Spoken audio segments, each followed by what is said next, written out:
prayers for America. 15 days, 2 weeks until the election. So it's time to go down memory lane. But before we do that, y'all, make sure you hit that like button and let me give me a sip of this shine. That old sweet shine. It's that cherry pie lemonade right here. Cheers.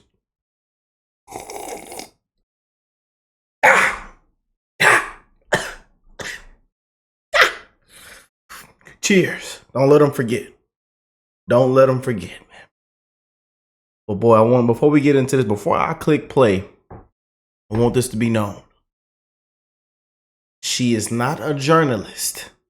She's an activist. She is not a journalist.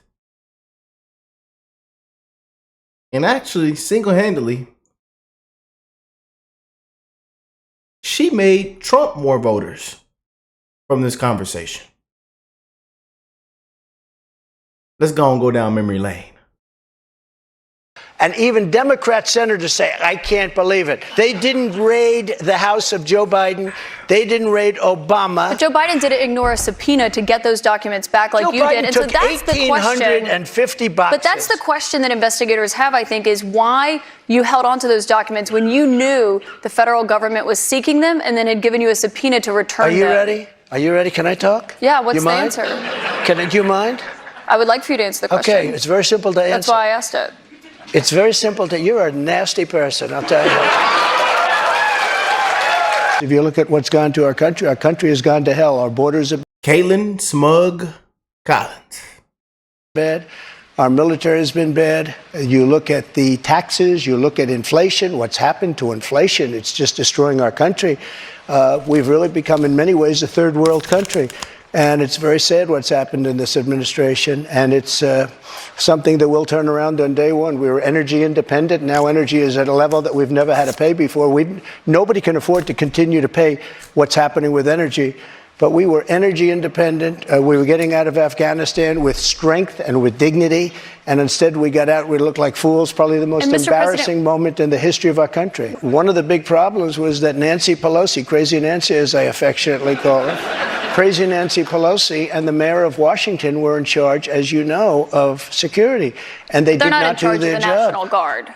You're in charge of the National Guard. Well, I offered them National Guard. I said, we'll give you soldiers, we'll give you National Guard, we'll give you whatever you want. And they turned me down. You're acting and in fact, defense she turned secretary. me down. She turned me down in writing. But you said you weren't very involved that day. You did tell your supporters to come to Washington. You tweeted about it, about that speech that happened on the rally. Am I allowed to say? Peacefully and patriotically. And we tell Nancy and a lot of them, hands behind your back. Repeat after me, patriots. No, I can't say repeat after me because I don't want to talk to y'all like little kids. That's what the other side does. They talk to their voters, their base like little kids, little children. Repeat after me. We're going to turn the page. A new way forward. Because Trump's going to take us back. We're going to be singing Negro spirituals.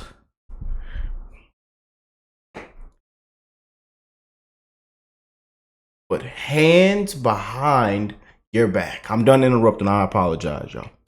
When they went to the Capitol and they were breaking into the Capitol, smashing windows, injuring police officers, why did it take you 3 hours to tell them to go home? I don't believe it did. Oh, let me pull it out. I have to pull it out.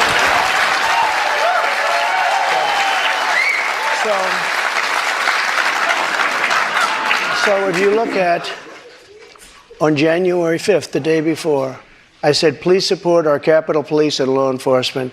They are truly on the side of our country. Stay peaceful. Stay peaceful. This was the day before, and this was in the form of Twitter. Now I use Truth Social. I think it's far superior, okay? I hope everybody's on Truth. If you look January 6th, this is before 2:30. I am asking for everyone at the U.S. Capitol to remain peaceful. This is right after, as it was happening. But what happened is they took it down. I don't know why. I think they took it down because it was so good. They didn't like it being up there. I am asking, and we didn't know until I got it back, because now I have 90 million people waiting for me to go back, but I'm on Truth and I'm staying on Truth. Listen, I am asking for everyone at the U.S. Capitol to remain peaceful. No violation. We want no violation. We want no violence. Remember, we are the party of law and order. Respect the law and our great men and women in blue. Thank you. That was at 2:30. That was very early. Mr. President, I looked at the same timeline that you did. No, Once I know, it was but you clear, didn't report that. You know why? Because it was we taken did report down. it. I was reporting that It was taken thing. down and it wasn't. But when put it was back up. clear to you that they were not being peaceful, you saw them rushing the Capitol, breaking windows. They were hitting officers with flagpoles, tasing them, beating them up. When it was clear they weren't being peaceful, why did you wait 3 hours to tell them to leave the Capitol? They listen to you like no one else. You know that. They do. I agree with that. But So why didn't you tell them to go home sooner? Nancy Pelosi and the mayor are in charge. I assume they were able to do their job. They weren't. But And it Pelosi's kicked not in charge of Capitol And if you remember, security. I made a video right outside the Oval Office in the Rose Garden. And I'm very proud of that video. I didn't have a script. I don't need scripts like a certain person that's in Well, there what right time? now. The video. It came out much later after they had already attacked the Capitol. Going back to your influence, in Here's that another 3 one I hours, posted. over 140 officers were injured that day. And a person named Ashley Babbitt was killed. Yes. You know what? She was killed, and she shouldn't have been killed. And that thug that killed her, there was no reason to shoot her. At blank range, cold blank range, they shot her. And she was a good person. She was a patriot. One There was person no who was reason. there- There was no reason. And he went on television to brag about the fact that he killed her. The officer was not bragging about the fact that he Oh, killed he her, was but one bragging. person. Will you pardon the January 6 rioters who were convicted of federal offenses? I am inclined to pardon many of them.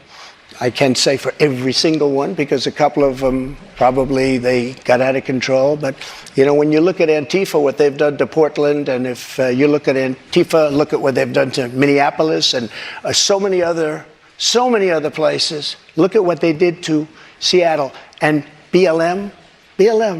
Many people were killed. These people, I'm not trying to justify anything.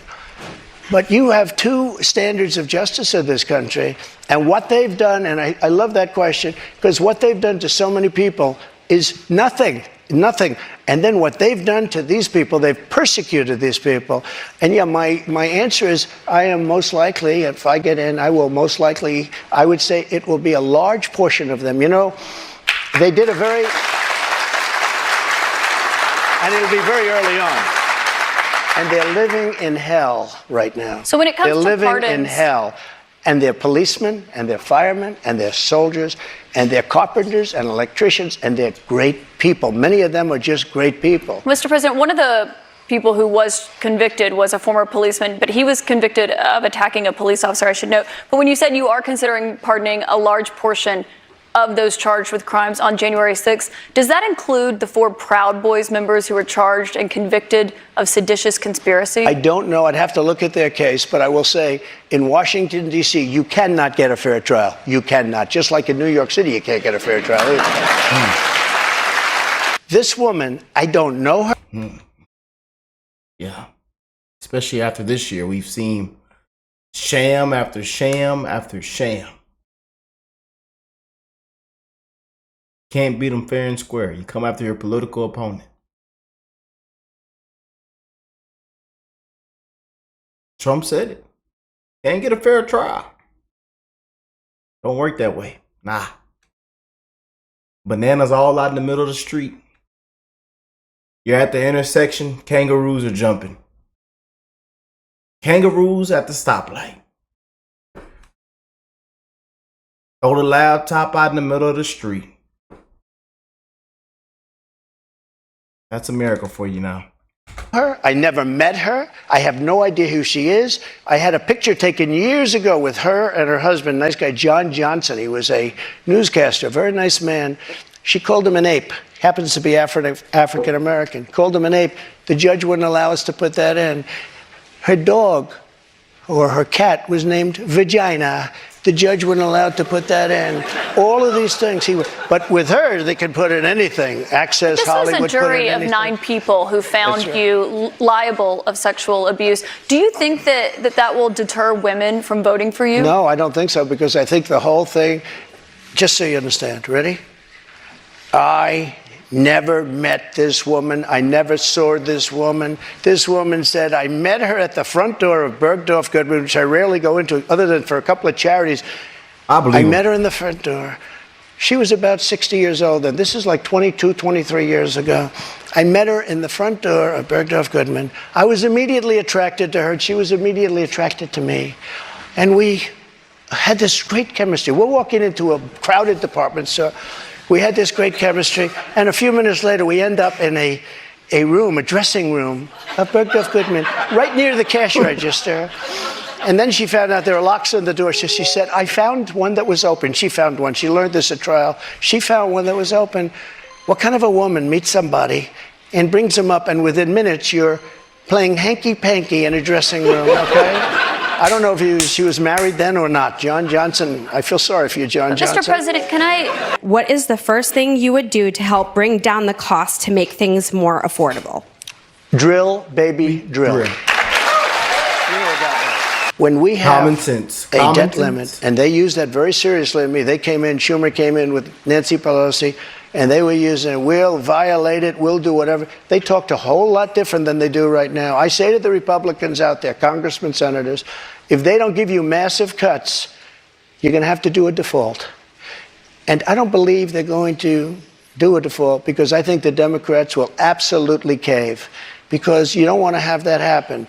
But it's better than what we're doing right now, because we're spending money like drunken sailors. So just to be clear, Mr. President, you think the U.S. should default if the White House does not agree to the spending cuts Republicans are demanding? Well, you might as well do it now, because you'll do it later, because we have to save this country. Our country is dying.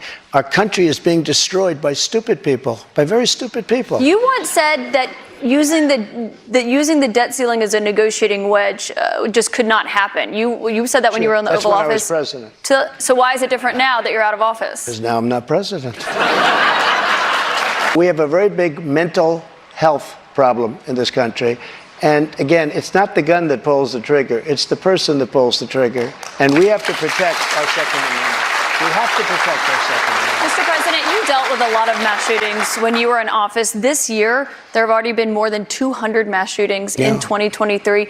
If you are reelected, are there any new gun restrictions that you would sign into law? I would do numerous things. For instance, schools, we would harden, very much harden. And I'm a very believer. I believe in teachers. I love teachers. I think they're incredible. And they love the children, not quite like the parents, but they love the children in many cases almost as much. Many of these teachers are soldiers, ex-policemen. They're people that really understand weapons. And you don't need 5% of the teachers would be more than you could ever have if you're going to hire security guards. But in addition to that, have security guards, you have to harden your entrances. You have to make schools safe. And you can make other places safe. But it is a big mental health problem in this country more than anything else. If you look at Chicago, Chicago has the single toughest gun policies in the nation. They are so tough you can't breathe. New York too, and other places also. All of those places are the worst and most dangerous places. So that's not the answer. I consider the other side to be radical, because the other side, under Roe v. Wade and other things, the other side, they're radical because they will.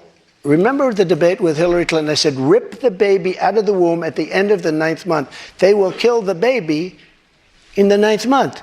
If you look at that crazy governor of Virginia from the former governor, where he said, no, the baby will be born, and then we'll decide essentially whether or not to execute the baby. But, Mr. President, can we talk about what you would do if you are reelected? No, but these are the radical people. Reelected. It's not the pro-life people that are radical. But if you are reelected and you're... People that will kill a baby in the 9th month or the 8th month or the 7th month or after the baby is born, they're the radicals, not the pro-life people. I just want to give you... You're going to have millions of people pouring into our country right now at a level that nobody's ever seen before.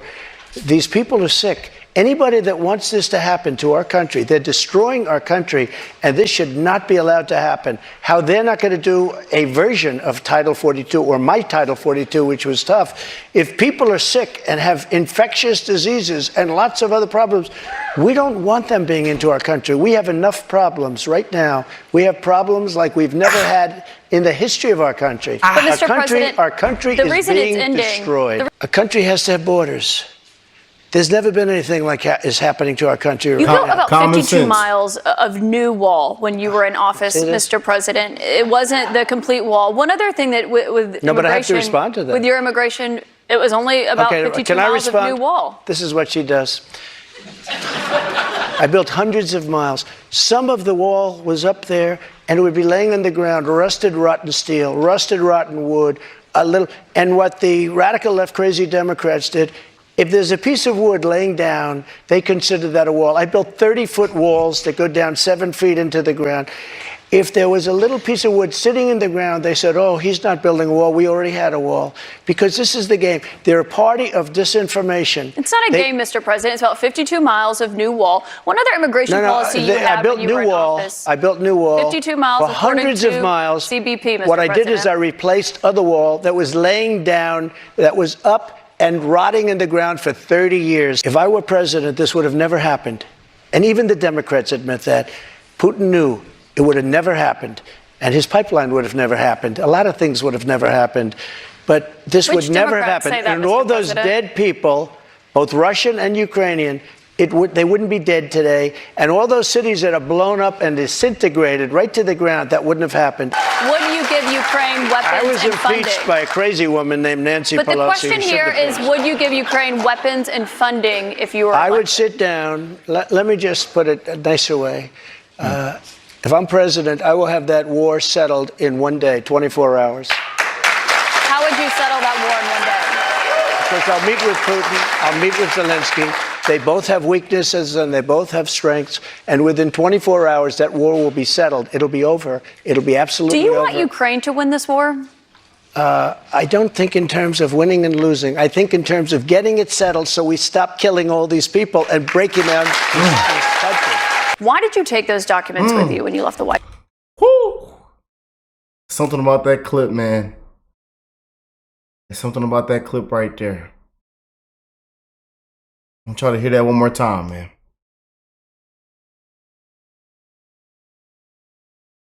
Of winning and losing. I think in terms of getting it settled so we stop killing all these people and breaking down this country.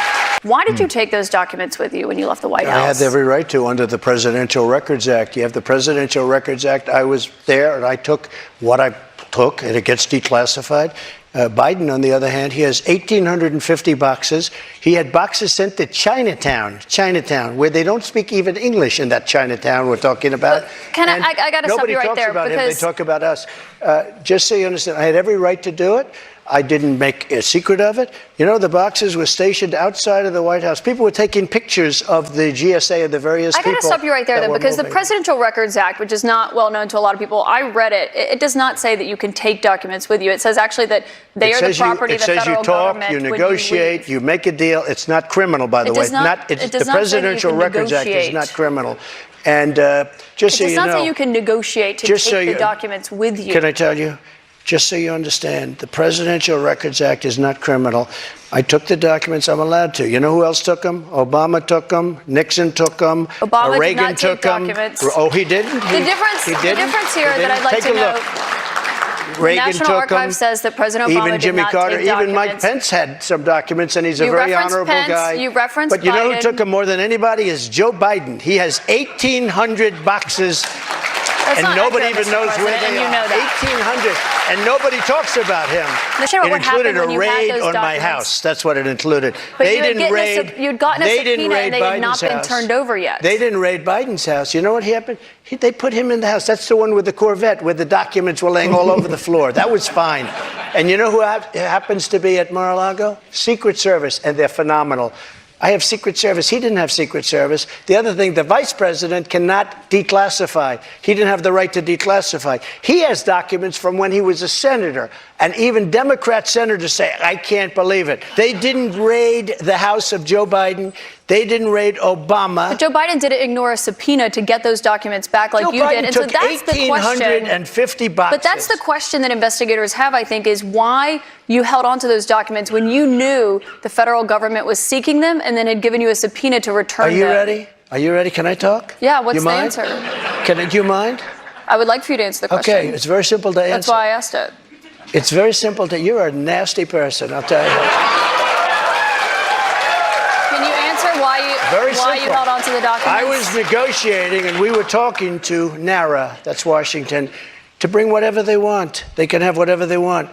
When we left Washington, we had the boxes lined up on the sidewalk outside for everybody. People are taking pictures of them. Everybody knew we were taking those boxes. And the GSA, the government service, the GSA was the one taking them.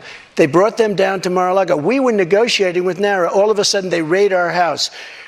When Biden had his documents, he won't give back the 1,850 boxes. And you're going to find some real gems in there. Let me ask you a question. Why is it that Biden had 9 boxes in Chinatown? And he gets a lot of money from China. Why is that?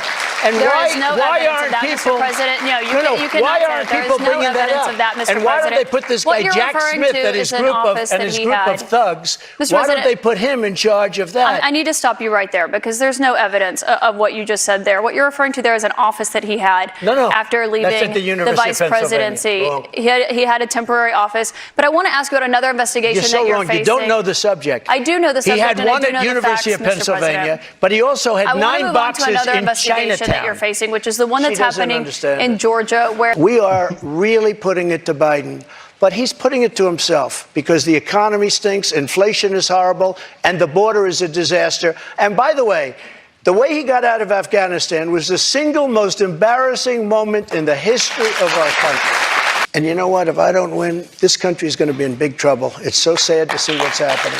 But no commitment there on accepting the results regardless of the outcome. If it's an honest election, correct, I will. Okay, so not committing to accepting the 2024 election results or acknowledging what happened in 2020. President Trump, I want to thank you for coming here tonight. This is an important conversation with voters to hear and to have. Thank you to our audience and to our host, St. Anselm College. Thank you very much. Yeah. That's our president, man. That's one reason why they don't want him alive. Why they're shaking out their boots right now, because the man isn't dead. Because he isn't behind bars. A man exposing the corrupt political world.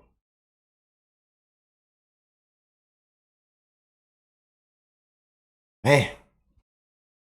Prayers for Trump, man. We are 2 weeks out, 15 days. And it has to be too big to rig, man. Too big to rig. We are not against a candidate. We are against a corrupt machine. A corrupt system. We had to go back, man. Play that one. Y'all, let me know how y'all feel. With it only being 15 days. Let me know if you already voted. Comment down below, man. We've been seeing a lot of amazing comments lately. I love you guys, man. And we're wishing the best in everybody's life. And I will catch you beautiful people in the next one. Peace and love, y'all.